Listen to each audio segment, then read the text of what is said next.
Señor Dios que estás en los cielos, santificado sea tu nombre. Queremos darte gracias porque una vez más estamos aquí en tu templo dispuestos a estudiar tu palabra. Pedimos que al abrirla, Señor, y al poder estudiarla, tu Espíritu Santo pueda estar aquí con nosotros, Señor, y que el mensaje de esta mañana, Señor, sea un mensaje positivo para nuestras vidas, un mensaje que podamos ponerlo en práctica, Señor, para de esa forma ser cada día mejores y mejores. Bendícenos ahora, Señor, acompáñanos y permite que podamos ser reverentes y concentrarnos en el mensaje de esta mañana. En el nombre de Jesús lo pedimos. Amén. Muy bien, los invito a que puedan abrir sus Biblias en el libro de Proverbios, el capítulo número 3. Y allí vamos a estar leyendo el versículo número 9 y el versículo número 10. Proverbios capítulo 3, versículo 9 y versículo 10. Y allí dice: honra a Jehová con tus bienes y con las primicias de todos tus frutos, y serán llenos tus graneros con abundancia, y tus lagares rebosarán de mosto. Miren qué linda promesa. Dios promete que, por supuesto, están hablando para el Israel de antes, para gente que trabajaba en el campo, y Dios les dice que sus graneros van a ser llenados con abundancia y sus lagares rebosarán de mosto, que van a tener muchas bendiciones y van a tener más de lo que ellos necesitan. Pero para que se cumpla esto, el versículo 9 dice: honra a Jehová con tus bienes. ¿Será que nosotros honramos a Jehová con nuestros bienes? ¿Será que las posesiones que tenemos son para honrar a Jehová? ¿Será que el dinero de nosotros es para honrar a Jehová? Hoy vamos a hablar justamente acerca de las finanzas. Vamos a hablar de el manejo del dinero. Porque es importante que nosotros como cristianos podamos utilizar bien nuestro dinero y podamos de esa forma honrar a Jehová con nuestros bienes. Ustedes saben que el dinero es muy importante, porque sin dinero nosotros no podemos conseguir las cosas que necesitamos.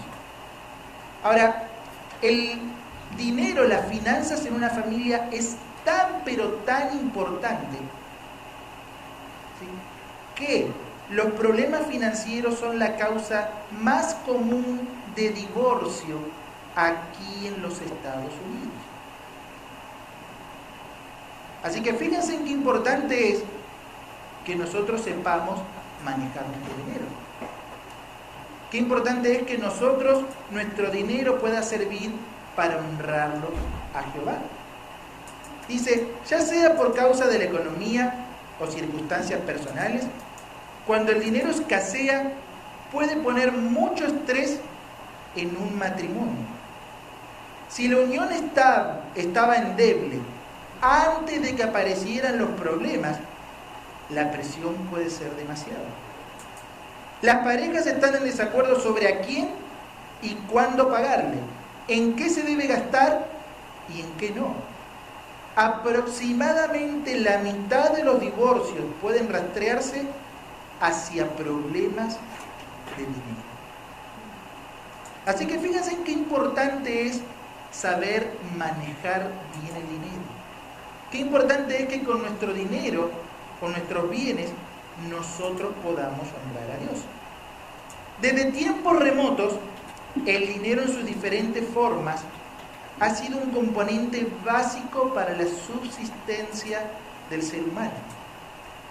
Con el transcurso del tiempo, la forma y el uso del dinero se fueron tornando más sofisticados hasta alcanzar la estructura actual.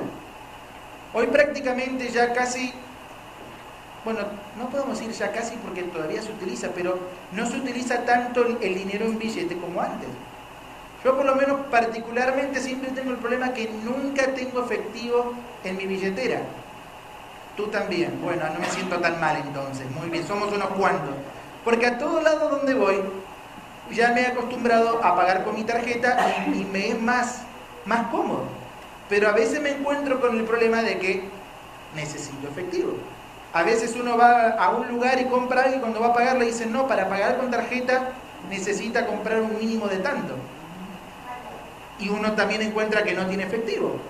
Y es un problema. Pero de todas formas, la idea sigue siendo la misma. Simplemente se ha cambiado la estructura. Pero sigue siendo dinero. Hoy día, el crédito es uno de los principales promotores de la economía norteamericana. Y también en otras partes del mundo. Sin él, sin el crédito, la gente está limitada. Hasta quizás a veces imposibilitada de satisfacer ciertas necesidades básicas, como es la adquisición de una vivienda, de un transporte, a veces electrodomésticos que se necesitan para la casa, accesorios. La única manera de conseguir todas estas cosas depende del crédito. Y si no tenemos crédito, depende de que entonces nosotros tengamos un buen capital en efectivo. Desafortunadamente, el ciudadano promedio de los Estados Unidos no cuenta con el suficiente dinero en efectivo para todas sus necesidades. Así que su única alternativa es recurrir al crédito. Y podemos recurrir de dos formas al crédito. Con justamente tarjetas de crédito, el mismo nombre lo dice, o pidiendo préstamos. En Norteamérica, ciertos factores como la educación, la televisión, el cine, la internet y otras diversas formas de publicidad han enseñado a la población a ser egoísta, a ser terrenal, a ser materialista, a ser consumista. Así que ustedes ven cómo aquí en este país todo se está apuntado hacia esto, hacia el consumo. Exactamente. Dice, el capitalismo que rige esta sociedad hace un marcado énfasis en la adquisición de propiedades y la acumulación de posesiones. Y tenemos uno y queremos tener más. Ahí es interesante, hay algunas casas que a veces uno ve que tienen un montón de carros. Y me dice, pero si ustedes son todos, no, es que tenemos la camioneta para el RV, el auto para la iglesia, la familiar para cuando salimos con nuestros hijos. Y me dice, wow. Cuando yo llegué a este país me sorprendí, porque me acuerdo que cuando fui un sábado a la primera iglesia, yo estaba colportando allí en Texas, y cuando llegué, vi una cantidad de autos y dije, wow, 9:30, la iglesia está llena. Y cuando entré, si había 15 autos afuera, había 15 personas adentro. Y yo dije, pero ¿y el resto de las personas? No, pastor, dice que acá cada uno tiene su auto, entonces la esposa viene a las 9:30, el esposo llega a las 10, los hijos llegan a las 10:30. Dije, wow, claro, acostumbrado a mi país a que vamos todos adentro de un mismo carro y a veces parecemos sardinas enlatadas, ¿no? Porque hay que apretarse para poder entrar. Aquí la economía es distinta y aprendemos siempre a querer tener cada vez más. Así que el padre tiene carro, la madre tiene carro, el hijo tiene carro, el gato tiene carro. No es para tanto, ¿no? Pero parece que cada vez queremos tener más posesiones y eso es lo que el capitalismo que rige esta sociedad nos enseña. Aunque la Biblia brinda mucha orientación acerca de las finanzas y de su correcta administración, son pocos los que se toman el tiempo para estudiar, y no solo estudiar, sino también implementar los consejos de Dios sobre este tema. Por eso esta mañana vamos a estudiar principios básicos sobre el manejo de las finanzas que se encuentran en la Biblia y que nos van a ayudar a poder manejar en forma eficaz nuestro dinero. Porque nosotros queremos tener familias sanas. No queremos que los problemas familiares sean justamente por causa de las finanzas. ¿Sí? Así que vamos a estudiar entonces 5 principios básicos sobre el manejo de las finanzas que nos enseña la Biblia. El primer principio básico se encuentra en Salmos 24, versículo número 1. Salmos capítulo 24, versículo número 1, Salmo de David, y allí David dice: de Jehová es la tierra y su plenitud, el mundo y los que en él habitan. Así que el primer principio básico es reconocer que Dios es el dueño de todo. A Él le pertenece absolutamente todo. Muchos no creemos que nosotros somos los dueños. No, yo lo compré, yo me lo gané, transpiré, fui, lo compré, lo conseguí. No, el dueño de todo es Dios. La misma idea la encontramos en Primera de Crónicas 29, 13, 16. No lo vamos a leer ahora, pero es la misma idea de Salmo 24, 1. Que Dios es el dueño de todos. Así que eso es lo primero que nosotros tenemos que tener en cuenta en los principios básicos sobre el manejo de finanzas. Todo pertenece a Dios porque Él es el dueño de todo. Segundo principio, Filipenses capítulo 4, versículo número 19. Así como Dios es el dueño de todo, Dios es el que provee el dinero y las finanzas. Filipenses capítulo 4, versículo 19. Allí dice: mi Dios pues suplirá todo lo que os falta conforme a sus riquezas en gloria en Cristo Jesús.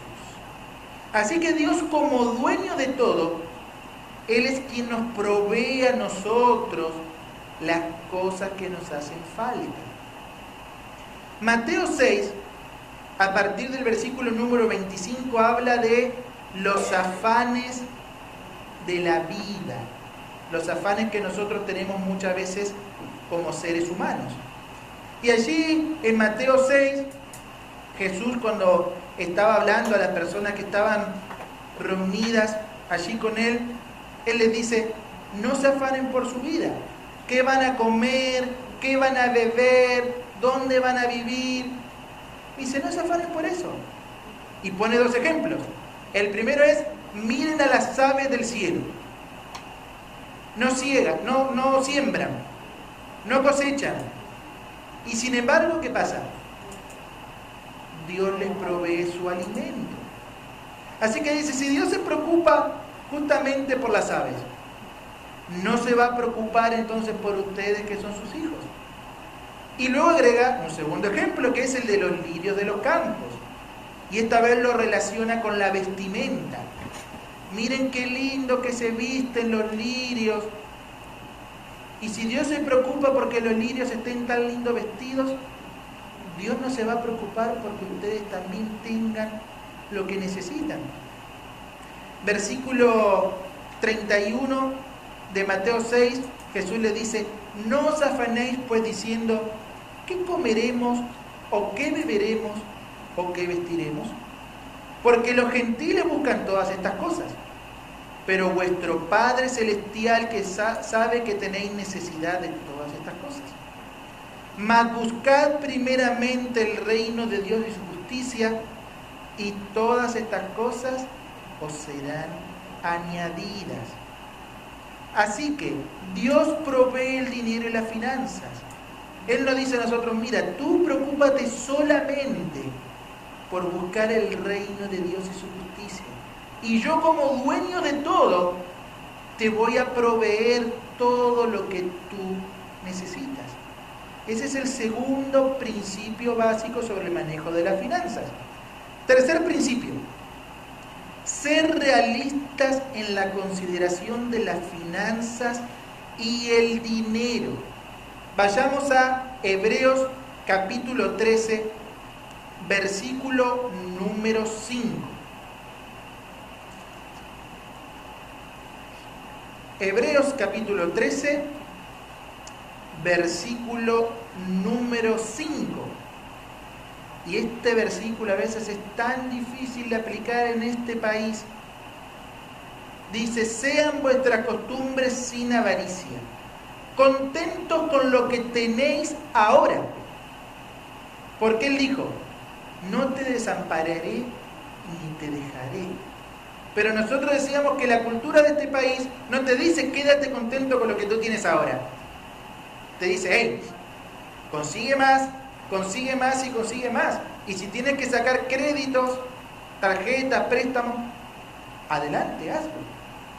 Pero el consejo es que no tenemos que tener costumbres que sean avaras, sino que vuestras costumbres sean sin avaricia, contentos con lo que tenemos ahora.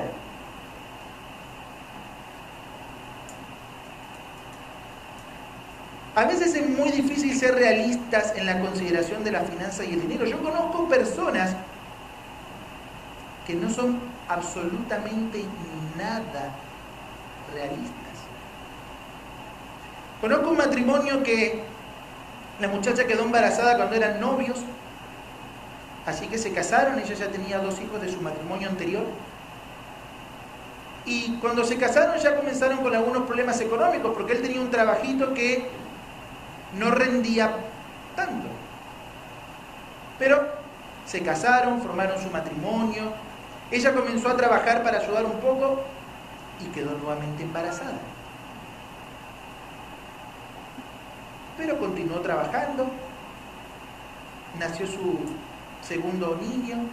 Y antes de que naciera este niño, decidieron cambiar de carro. Pero para todo esto ya se habían tenido que ir de su departamento porque ya les habían cortado la luz porque no la habían pagado y tenían problemas con esto, con lo otro, así que se fueron, su crédito no estaba muy bueno y cambiaron su carro. Y entonces yo veo que en Facebook ellos ponen todos contentos la foto de su carro. Y cuando yo veo, descubro que se habían comprado una camioneta BMW, no nueva, pero un poco vieja. Y lo primero que yo pensé fue: ¿y cómo va a ser esta gente para pagar este carro? Pero uno no tiene que meterse donde no lo llaman. Así que no dije nada, llevaron su carro a la iglesia, lo mostraron contentos. Los voy a visitar y nuevamente con los mismos problemas financieros. Ella trabajaba todo el día y el marido trabajaba de noche. Así que ella trabajaba durante el día y durante la noche tiene que cuidar a su nena de 1 año y a su bebé de 5 meses. Y por supuesto, no puede descansar toda la noche normal. Al otro día ella se va a trabajar y su marido viene de trabajar en la noche. Y su marido tiene que dormir durante el día, pero también tiene que cuidar a la nena de 1 año y al bebé de 5 meses. Así que ellos no estaban compartiendo mucho tiempo, estaban trabajando mucho, estaban teniendo fricciones. Y me dicen: pastor, si no pagamos ahora la luz, el lunes nos cortan. Y debemos como $700. Y yo dije: de vuelta, se está repitiendo, pensamos en la misma historia. Y le digo: pero ¿cómo puede ser si ustedes trabajan tanto que tengan esos gastos? Y dice: ay, lo que pasa, pastor, que tenemos muchos gastos. ¿Tienen muchos gastos? Y yo: sí. Y entonces el muchacho me dice: sí, mire, pastor, por la camioneta que tenemos acá afuera, $500 por mes pagamos. Y si yo lo veo, muchos de ustedes hacen cara, tragan saliva. Yo hice lo mismo. Y dije: ok.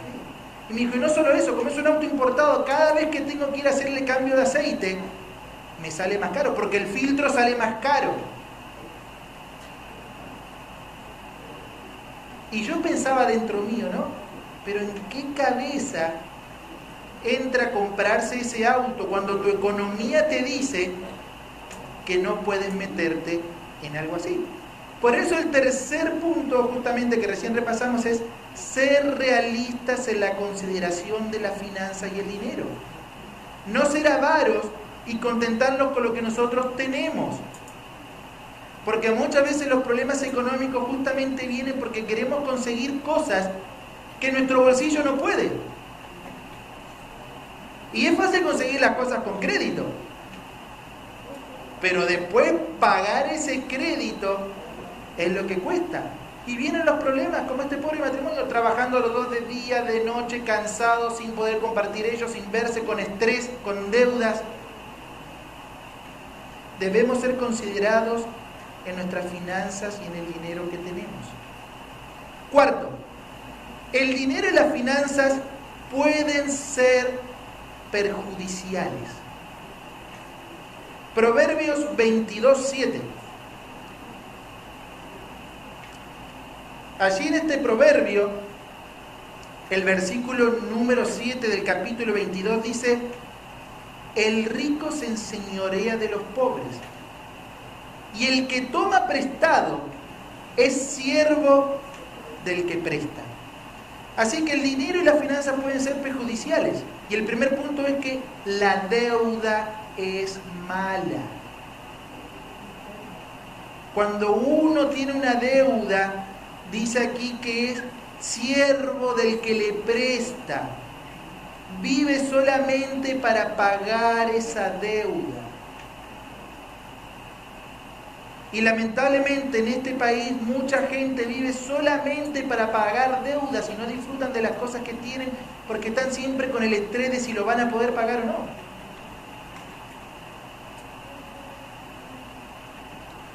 Segundo punto acerca de cuándo puede ser perjudicial las finanzas. Mateo 6:24. Allí Jesús, hablándole a la multitud, les dio un consejo muy importante.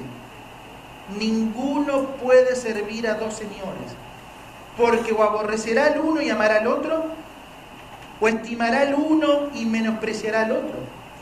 No podéis servir a Dios y a las riquezas. Así que muchas veces las finanzas pueden ser perjudiciales porque nosotros amamos más tener dinero que amar a Dios. En primer lugar en nuestras vidas están las riquezas en lugar de estar Dios. Y eso hace que entonces las finanzas se vuelvan perjudiciales. Y el tercer punto, debemos tener cuidado con la avaricia. Lucas capítulo 12, versículos 13 al 15. Lucas capítulo 12, versículo 13 al versículo 15. El rico insensato, dice el título. Le dijo uno de la multitud: Maestro, di a mi hermano que parta conmigo la herencia. Mas él le dijo: Hombre, ¿quién me ha puesto sobre vosotros como juez o partidor?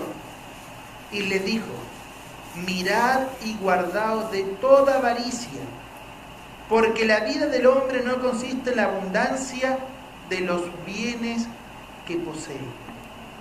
Así que las finanzas pueden ser perjudiciales cuando tenemos deudas, cuando amamos más a las riquezas que a Cristo y cuando somos avaros y queremos cada vez tener más cosas. Y el quinto principio básico sobre el manejo de las finanzas es que el dinero y las finanzas deben ser administradas sabiamente. ¿Sí?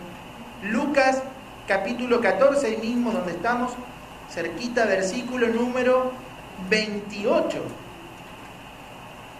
Y este consejo es muy importante. Dice: porque ¿quién de vosotros, queriendo edificar una torre, no se sienta primero y calcula los gastos a ver si tiene lo que necesita para abarcarla? Así que el primer punto de que el dinero y las finanzas deben ser administradas sabiamente es planificar los gastos. Si yo voy a emprenderme en algo nuevo, debo ver si yo puedo hacer frente a esos gastos. Y aquí en Estados Unidos la cosa funciona de otra manera. Aquí simplemente es: si lo quiero y me gusta, lo compro. Después veo si lo puedo pagar o no. De última, si no lo pago, lo usé un par de años y bien ni me lo quitan. Eso no es un principio criterio sabio. Eso no es administrar sabiamente nuestro dinero. Ahora, por supuesto, va a haber veces en los que tengamos que recurrir al crédito por una cuestión de necesidad. Cuando yo llegué a este país y fui a trabajar allí a Traverse City, llegué en noviembre y recuerdo que ese año ya estaba nevando. Y fui a vivir a Traverse City y la conferencia me dijo, ve a vivir a esa ciudad, ya tenemos un departamento allí que unos hermanos buscaron. Pero cuando yo llegué allí descubrí que ningún hermano vivía en Traverse City. Pero Traverse City era la ciudad más grande, la iglesia me quedaba a 17 millas y más allá de la iglesia en el campo vivía un grupo de los hermanos y del otro lado de Traverse City vivía otro grupo de hermanos. Traverse City era una ciudad más o menos como esta, así que no hay transporte público como hay en Lansing. En Lansing uno tiene distintos buses que lo llevan al mall, que lo llevan al supermercado, que lo llevan aquí. Traverse City es como aquí, está la guaguita que uno tiene que llamar por teléfono y arreglar un horario y ver cuándo lo buscan y después estar esperando que lo vayan a buscar y a veces cuánto tiempo uno pierde de esa forma. Así que yo llegué y recuerdo que el pastor Escarone lo primero que me dijo fue, bueno, Mariano, vas a necesitar un auto. La iglesia te queda a 17 millas, ¿quién te va a llevar? No hay bus que te lleve para allí. ¿Cuánta plata tienes? Y yo había llegado con $100, de los cuales ya quedaba más o menos la mitad. Así que yo dije, pastor, yo no tengo dinero. Y me dijo, ¿y cómo vas a hacer? Y yo le dije, pastor, yo no tengo ni la menor idea de qué tengo que hacer. Y él me dijo, bueno, conseguir un préstamo va a ser difícil porque tú no tienes crédito, recién llegaste. Así que me dijo, yo voy a hablar con la conferencia a ver si ellos te pueden hacer un préstamo. Y recuerdo que la conferencia me prestó $3.000, que lo tenía que devolver en un año. Me lo descontaban todos los meses de mi sueldo, para que yo con ese dinero pudiera comprarme mi primer carrito. Y con ese dinero fui y me compré mi primer carrito. Sí, pero tuve que meterme en una deuda. Tuve que pedir un préstamo. Sin embargo, yo sabía que ese préstamo lo iba a poder cubrir con mi sueldo. Nosotros debemos planificar los gastos. Muchas familias no llegan a fin de mes porque no planifican los gastos al principio cuando reciben el cheque. Y entonces uno gasta por acá, gasta por allá y después se acuerda, ¡ay, pero este mes teníamos que pagar esto también! Y entonces se producen los problemas financieros. ¿Y qué hacemos entonces? No importa, tengo tarjeta de crédito. Las tarjetas de crédito es muy fácil subirlas, pero ¿cuánto cuesta bajarlas? Muchísimo. Por eso debemos planificar los gastos. Segundo punto acerca de administrar sabiamente las finanzas. Segunda de Corintios 9:7.